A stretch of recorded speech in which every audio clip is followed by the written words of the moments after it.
Je m'appelle Elodie et à 32 ans je pensais avoir enfin échappé à la servitude émotionnelle qui avait défini ma jeunesse.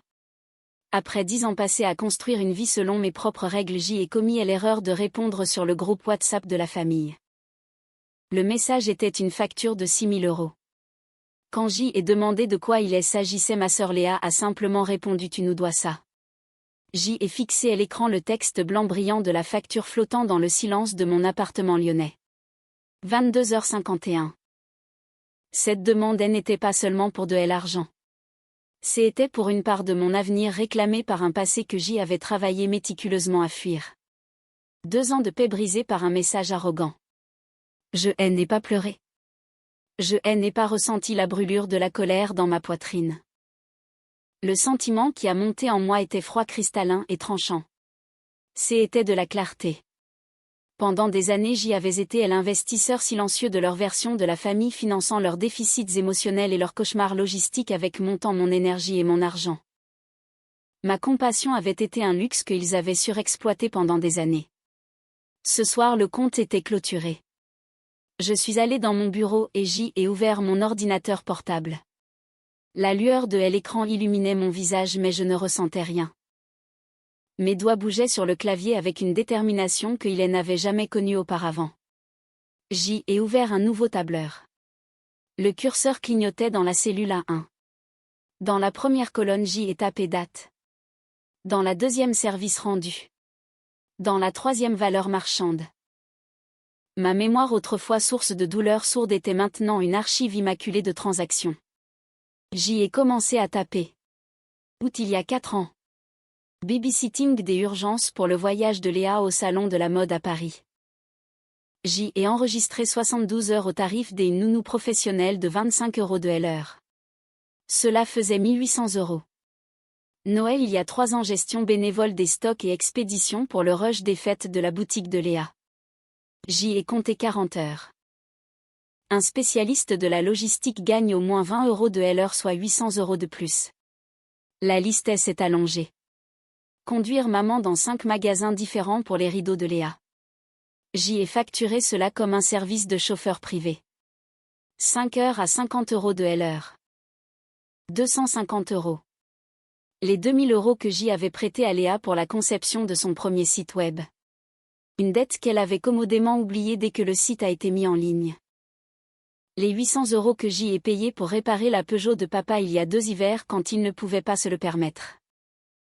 J'y ai ajouté les billets de train pour des urgences familiales qui n'en étaient jamais, les dîners traiteurs que j'y avais payés et qu'ils avaient à peine remarqué, les cadeaux de remise de diplôme, les cadeaux des anniversaires et le travail émotionnel constant et épuisant d'être leur dépanneuse de service. Toujours disponible. J'y ai attribué une valeur conservatrice à tout. Ce n'était pas de la vengeance. C'était de la comptabilité. À 23h58 j'y ai cliqué sur la fonction somme. Le chiffre final brillait au bas du tableau. 14 250 €. J'y ai enregistré le fichier sous le nom Grand Livre Famille Martin arriéré PDF. Je suis retourné sur le groupe familial. Le message de Léa était toujours là, impatient et exigeant. J'y ai appuyé sur l'icône trombone et j'y ai joint le PDF. Puis j'y ai tapé une seule phrase calme concernant votre facture de 6 000 €. Veuillez trouver ci-joint et l'état de votre solde débiteur envers moi. Une fois que ma facture beaucoup plus importante sera réglée en totalité, je serai ravi de discuter de l'ouverture d'une nouvelle ligne de crédit pour vous. Conditions à déterminer. J'y ai cliqué sur envoyer à minuit 3. Mon téléphone a immédiatement commencé à vibrer, une crise de bourdonnement frénétique sur le plan de travail en marbre. Léa, maman. Puis papa, un participant rare. Une rafale de notifications a éclairé l'écran. Que est-ce que c'est que ça? C'est une blague, Elodie. Tu dois m'appeler tout de suite. Je n'ai répondu à aucune d'entre elles. J'y ai mis mon téléphone en sourdine et je me suis versé un verre d'eau, la main parfaitement stable. Je me suis frotté les yeux essayant de convoquer un brin de culpabilité ou de regret, mais il n'y avait que de la clarté. Ils n'étaient pas choqués par ce qu'ils avaient fait. Ils étaient choqués que je leur envoie enfin la facture. Ce n'était pas une dépression. C'était un bilan comptable. Et pour la première fois de ma vie, j'y étais du bon côté du registre. Je me suis réveillée le lendemain matin au bourdonnement persistant de mon téléphone silencieux sur la table de chevet. 27 appels manqués, 43 nouveaux messages. Le soleil passait à travers mes stores jetant des rayures de lumière sur le sol, mais l'assaut numérique ressemblait à un nuage des orages s'accumulant juste pour moi. Je n'ai pas vérifié les messages. Je n'avais pas besoin de le faire. J'y en connaissais déjà le contenu par cœur. Un scénario tournant des incrédulités, des indignations et des accusations des égoïsmes. Au lieu de cela, j'y ai fait du café et l'arôme familier est manquant dans le présent, dans cette vie que j'y avais construite brique par brique avec douleur. Pendant que le café infusait les souvenirs qui avaient alimenté le tableur de la veille ont commencé à faire surface, non pas comme des blessures douloureuses mais comme des preuves froides et solides. Je me suis souvenu d'être dans la cuisine de mes parents il y a 2 ans. Et l'odeur du poulet rôti et de la tarte aux pommes flottait dans l'air. Des plats que j'y avais passé toute la matinée à préparer. J'y ai eu une promotion et j'annonçais à la pièce. Ma voix était claire mais pas forte. Responsable de projet clinique. Il me transfère au bureau de Paris. Personne n'avait levé les yeux. Le ronronnement du match de foot à la télé. Les ventes en direct de Léa sur les réseaux sociaux pour ses abonnés, maman poursuivant l'un des enfants dans le couloir. Ma nouvelle qui allait changer ma vie s'est évaporée dans le bruit de la maison complètement ignorée. Je me suis souvenu de la sensation de vide dans ma poitrine. La déception familière qui était devenue si courante qu'elle ne me surprenait plus. Ce n'était pas seulement qu'ils étaient distraits. C'était que ma vie, mes accomplissements n'étaient tout simplement pas sur leur fréquence. La journée de vente à 2000 € de Léa annoncée quelques minutes plus tard a été accueillie par des acclamations et des sourires radieux. Mon augmentation de 15% et ma prime de réinstallation n'ont rien obtenu. C'était le schéma, n'est-ce pas?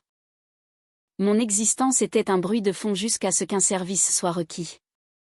J'y étais l'infrastructure invisible et fiable de la famille. Le traiteur non payé pour chaque fête, la baby-sitter de garde pour que Léa puisse poursuivre ses rêves.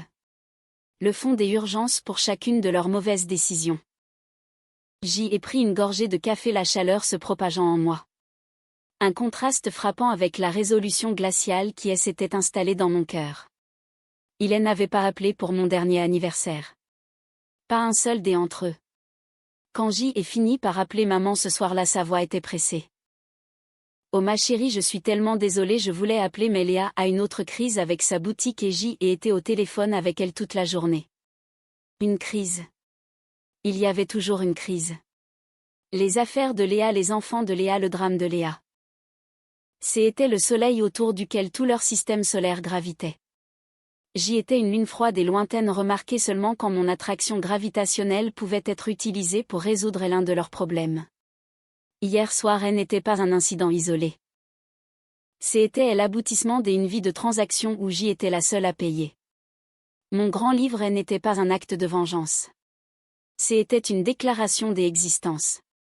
C'était la preuve que mon temps, mon travail et mon argent avaient de la valeur même s'ils ne l'avaient jamais vue. Pour la première fois, je ne demandais pas seulement à être vue. J'y exigeais d'être payé. Le barrage de textos et des appels a continué pendant 2 jours. Quand leur choc initial et leur colère n'ont pas réussi à obtenir de réponse, la stratégie a changé.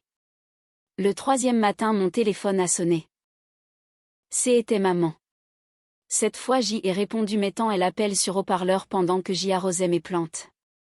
Élodie, oh Dieu merci, tu réponds, je me suis tellement inquiétée. Sa voix était chargée de larmes fabriquées, un ton que je reconnaissais comme sa salve des ouvertures dans toute campagne de culpabilisation. Je vais bien maman, ai-je dit d'une voix neutre. Bien. Comment peux-tu aller bien? Ta sœur est une épave. Elle n'a pas dormi. As-tu une idée de ce que tu lui as fait? J'y ai coupé une feuille morte de mon monstrat. Je lui ai envoyé un relevé des services rendus. C'est une pratique commerciale standard. Commerciale. C'est la famille. Les larmes avaient disparu, maintenant remplacées par un ton tranchant et blessé. Après tout ce que nous avons fait pour toi, nous t'avons élevé, nourri, donné un toit. Oui, vous avez fait le minimum requis pour des parents. Je vous en suis reconnaissante, ai-je dit calmement. Mais cela ne vous donne pas droit à une vie de servitude de ma part. Il y eut une inspiration brusque à l'autre bout du fil. Servitude. Élodie qui t'a mis ces idées dans la tête, est-ce cette nouvelle vie que tu mènes? Tu as changé. Tu es devenue si froide, si égoïste. Je ne suis pas devenue égoïste, ai-je corrigé doucement. J'ai juste arrêté d'être altruiste à mon propre détriment. Il y a une différence. Ta sœur a besoin de toi, a-t-elle plaidé, sa voix tombant dans un murmure conspirateur. La boutique a fait faillite, Élodie. Elle a énormément de dettes. Nous espérions juste qu'avec ton nouveau poste et cette grosse promotion tu pourrais l'aider. Nous aider. Et voilà. La vérité enveloppée dans une couverture de chantage émotionnel. Mon succès n'était pas une cause de célébration pour eux. C'était une ressource pour leur exploitation. Mes finances m'appartiennent, maman, tout comme celles de Léa lui appartiennent, ai-je dit, ma voix ne laissant aucune place à la négociation. J'y ai joint ma facture. Si elle souhaite discuter d'un plan de paiement pour son solde de 14 250 €, elle peut me contacter par email. Tu ne peux pas être sérieuse, a-t-elle chuchoté, le ton teinté d'incrédulité. Je n'ai jamais été aussi sérieuse de ma vie, ai-je répondu. Maintenant, si c'est tout, j'y ai une réunion à préparer. J'y ai raccroché avant qu'elle ne puisse répondre, mon cœur battant comme un tambour régulier et rythmé. La culpabilité que je m'attendais à ressentir, ce vieux fantôme familier, était absente. À sa place se trouvait un sentiment profond et inébranlable de justesse. Ils avaient escaladé avec elle émotion. Maintenant c'était mon tour d'escalader avec quelque chose qu'ils comprendraient encore mieux, la formalité. L'appel téléphonique avec ma mère a été un tournant. Cela a prouvé qu'ils ne verraient jamais mes limites comme valides. Ils ne les verraient que comme des obstacles à surmonter avec plus de manipulation. Les appels émotionnels ayant échoué, ils allaient probablement essayer autre chose. Je devais les devancer. Cet après-midi-là, j'y ai passé 1 heure au téléphone avec une avocate spécialisée en droit de la famille et en harcèlement. J'y ai expliqué la situation avec le même détachement clinique que j'y avais utilisé pour construire mon tableur. J'y ai raconté les années de demandes financières et émotionnelles, la récente facture de 6 000 € et la campagne de messages et des appels qui a suivi. Il semble que vous ayez besoin d'établir une limite claire et juridiquement défendable, a dit l'avocate. Une femme nommée Maître Lefebvre, d'une voix nette et professionnelle. Une mise en demeure formelle est la première étape appropriée. Cela les informera officiellement que tout contact ultérieur en dehors d'une correspondance écrite concernant le règlement de leur dette envers vous sera considéré comme du harcèlement. C'est exactement ce que je veux, ai-je dit. Maître Lefebvre a rédigé la lettre le jour même. C'était un chef-d'œuvre de prose juridique froide. Elle faisait référence à des dates et heures précises de leurs contacts non désirés. Elle soulignait mon droit légal à la paix et à l'intimité. Elle stipulait en termes non équivoques que toute communication directe par téléphone, texto ou visite en personne devait cesser immédiatement. Toute correspondance future devait être adressée à son cabinet. J'y ai lu le projet et un sentiment de profond soulagement m'a envahi. Ce document était l'armure que je n'avais jamais eue. Il transformait mon nom personnel en une barricade légale. Je l'ai fait envoyer en recommandé avec accusé de réception au domicile de mes parents et à l'adresse de Léa. Le silence qui a suivi a été immédiat et absolu. Pendant une semaine entière, mon téléphone n'a pas sonné. Aucune notification n'a éclairé mon écran. Le calme était si complet qu'il en était presque déroutant. Pendant un instant, je me suis autorisée à espérer que c'était fini, que la finalité brutale d'un document juridique avait enfin fait passer le message à travers leur mur d'arrogance. J'y aurais dû m'en douter. Ils ne battaient pas en retraite. Ils se regroupaient simplement pour un assaut plus désespéré et plus dangereux. Le calme a duré 9 jours. Le 10e jour, j'y étais en réunion au travail quand mon téléphone a vibré avec une alerte de mon service de surveillance bancaire. J'y ai jeté un coup d'œil m'attendant à une mise à jour de routine. Le texte sur l'écran a glacé mon sang. Alerte à la fraude. Une demande de carte de crédit avec une limite de 20 000 € a été soumise en votre nom auprès de la Société Générale. Si ce n'est pas vous, veuillez nous contacter immédiatement. Mon soufflet s'est coupé dans ma poitrine. Il a fallu un moment pour que mon cerveau traite l'information. Je me suis excusée de la réunion, mes mains tremblant légèrement alors que je sortais dans le couloir et composais le numéro. Le système automatisé a confirmé les détails. Une demande en ligne soumise il y a 20 minutes utilisant mon nom, mon numéro de sécurité sociale et ma date de naissance. La seule information qui n'était pas la mienne était l'adresse postale. C'était celle de Léa. La clarté que j'y avais ressentie auparavant est revenue, mais cette fois elle était tranchante comme un rasoir affûté jusqu'à un point mortel. Ce N n'était plus de la simple manipulation. Ce N n'était pas du chantage émotionnel. C'était un délit pénal. Ma sœur, dans son désespoir, avait commis une usurpation des identités. Toutes les années où elle avait pris mon temps, mon énergie, mon argent, mes vêtements dans mon placard quand nous étions adolescentes avaient mené à cela. Elle avait finalement décidé de prendre mon nom, mon crédit, toute mon identité financière. Elle pensait y avoir droit tout comme elle pensait avoir droit à tout le reste. Le représentant de la banque au téléphone me demandait si je voulais porter plainte. Oui, ai-je dit, ma voix basse et ferme. Oui, je le veux, mais pas encore. D'abord, je dois passer un coup de fil. La colère, elle n'était pas chaude et explosive. Elle était glaciale. C'était le genre de colère qui ne hurle pas mais qui détruit méthodiquement et complètement. Ils avaient franchi une ligne où il n'y avait pas de retour. Ils pensaient que j'y étais une ressource. Ils allaient découvrir que j'y étais un règlement de compte. Je n'ai pas appelé la police. Pas encore. Je suis rentré chez moi et j'y ai ouvert mon ordinateur. J'y ai pris des captures des écrans de l'alerte à la fraude et de l'email de confirmation de la banque. J'y ai enregistré l'appel avec le service des fraudes. J'y ai rassemblé mes preuves comme un procureur construisant un dossier en béton.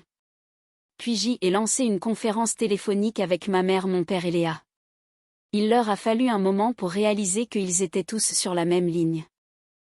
Qu'est-ce que c'est, Élodie, a demandé ma mère d'une voix méfiante. Je suis contente de vous avoir tous en même temps. Cela m'évite la peine de me répéter. J'y ai commencé mon ton aussi plat et stérile qu'un couloir des hôpitaux.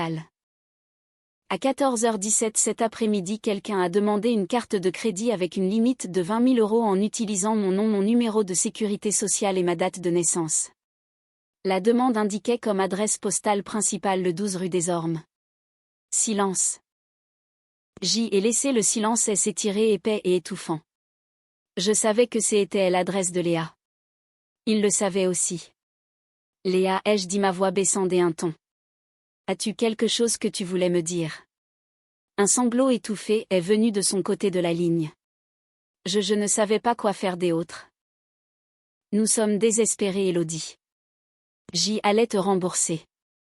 Tu as commis plusieurs délits graves, ai-je déclaré, coupant court à ces excuses pathétiques. Usurpation des identités, fraude à la carte de crédit. Tu étais prête à ruiner mon avenir financier pour résoudre ton problème temporaire. Élodie, ma chérie, mon père a enfin parlé, sa voix tendue. C'est ta sœur. Elle a fait une erreur. Ce n'était pas une erreur, ai-je tranché, la glace dans ma voix se fissurant juste assez pour laisser voir la fureur sous-jacente. C'était une décision calculée et elle a des conséquences. J'y ai fait une pause laissant le poids de mes mots retomber. Alors voici ce qui va se passer. Je vous présente deux options. Vous avez une minute pour décider laquelle vous choisirez. Des options, a chuchoté ma mère. L'option A, ai-je dit, est que vous soyez tous les trois au cabinet de mon avocate demain matin à 9h. Vous signerez un document juridiquement contraignant, un accord de désassociation familiale. Il stipulera que vous ne me contacterez plus jamais, moi, mon lieu de travail ou n'importe lequel de mes amis par quelque moyen que ce soit, pour quelque raison que ce soit.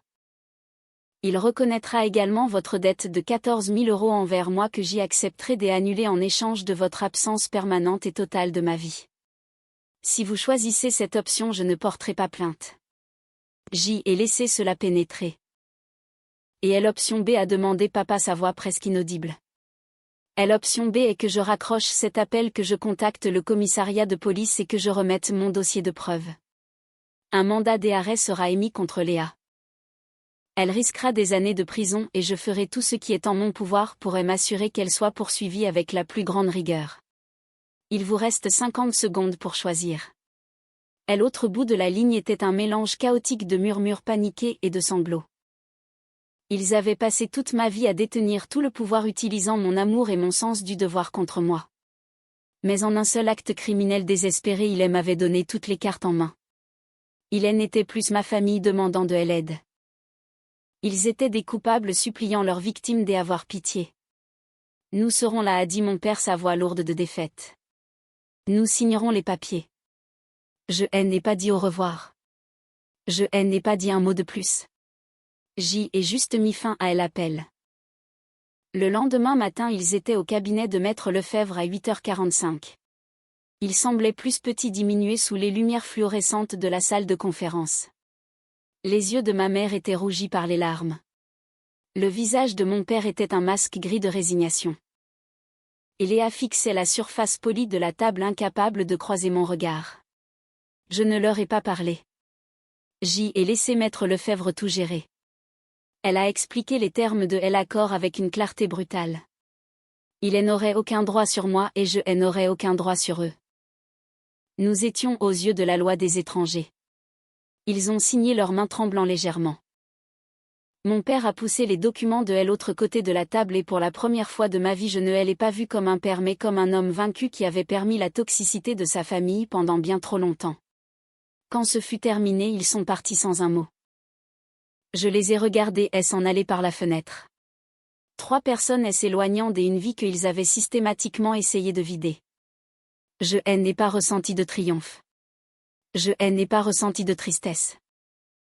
Je n'ai ressenti rien d'autre que le vide calme et propre d'un espace qui a enfin été débarrassé de son encombrement.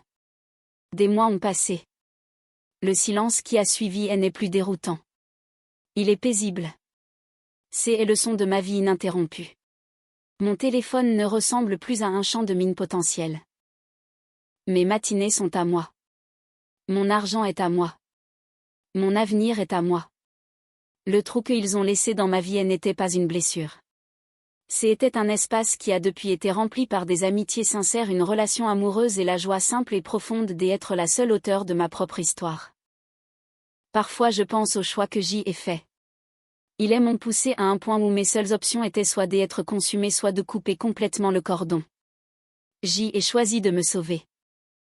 Si vous étiez à ma place, si votre famille vous ignorait pendant des années mais ne revenait que pour l'argent, que feriez-vous?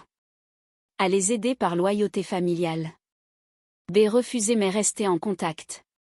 C'est couper les ponts complètement pour protéger votre paix. Commentez votre choix ci-dessous. Parce que parfois la chose la plus difficile n'est pas de leur pardonner, c'est de s'arrêter enfin et attendre qu'ils changent. Cette histoire nous rappelle de manière percutante que les liens du sang ne justifient en aucun cas l'exploitation ou l'abus émotionnel. Élodie a passé des années à donner sans jamais rien recevoir en retour, si ce n'est des demandes toujours plus grandes. Ce qui est particulièrement frappant ici, c'est la transformation de sa douleur en une clarté froide et administrative. En utilisant les codes de la comptabilité et du droit, elle a réussi à se détacher de l'emprise émotionnelle que sa famille exerçait sur elle. Souvent nous nous sentons coupables de mettre des limites à nos proches, mais comme le montre cette vidéo, il arrive un moment où la survie personnelle dépend d'une rupture nette. L'acte final de Léa et l'usurpation des identités montre jusqu'où peut aller le sentiment d'impunité quand on considère un membre de sa famille comme une simple ressource. Élodie n'a pas seulement récupéré son argent ou son calme, elle a récupéré son identité et le droit de définir son propre avenir sans être lestée par les échecs des autres. C'est une leçon de courage et d'estime de soi qui résonne avec tous ceux qui ont dû un jour dire stop pour ne pas sombrer. Et vous, quelle est votre limite? Pensez-vous que Élodie a été trop loin en menaçant sa propre sœur de prison, ou est-ce la seule réponse possible face à un tel crime?